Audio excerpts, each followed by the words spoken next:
Let's return to our top story, the apparent thawing in relations between North and South Korea, with, of course, Pyongyang hosting that K-pop concert in the presence of Kim Jong-un. So is this a sign of togetherness, or is this a tactic by the North ahead of talks with Donald Trump?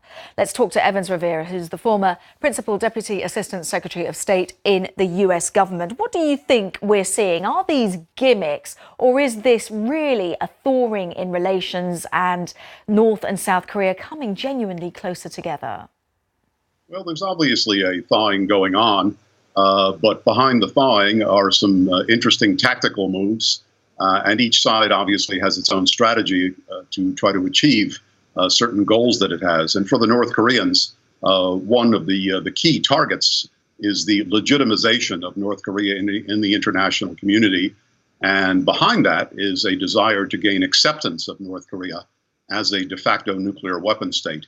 And towards that end, I think the North Koreans are willing to invest a bit in their relationship with the South, as well as their relationship with the United States. And I think that's what we see playing out here. But if the rest of the international community wants to see denuclearization in the North, can this kind of dialogue even take place, given that the North seems insistent on having those nuclear weapons?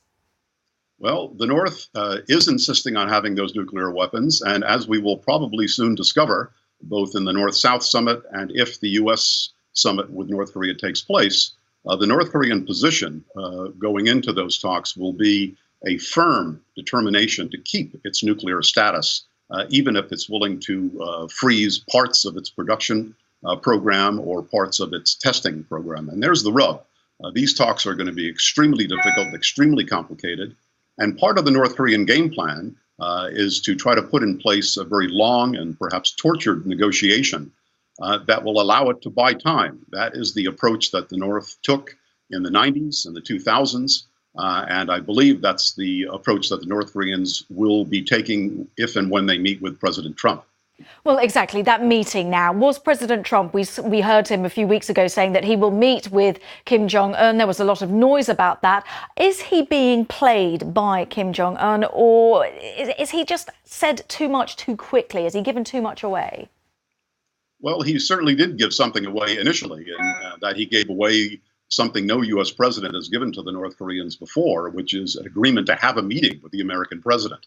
But beyond that, I think the fact that we're putting the president in play, the president of the United States in place so early on in a negotiation with the North Koreans is a very risky thing. But the good news here is that even if the president was rather abrupt in agreeing to the summit, by now he's been thoroughly briefed on the North Korean game plan, North Korean tactics, and North Korean intentions by all of his Asia experts. And so I think by now he certainly understands that you cannot go into an initial meeting with the North Koreans expecting the North Koreans to put denuclearization on the table. They will almost certainly not do that. But is he going to listen to the brief? Because even with Putin, we saw he was briefed not to congratulate President Putin, and he went along with that. Is he going to stick to that brief?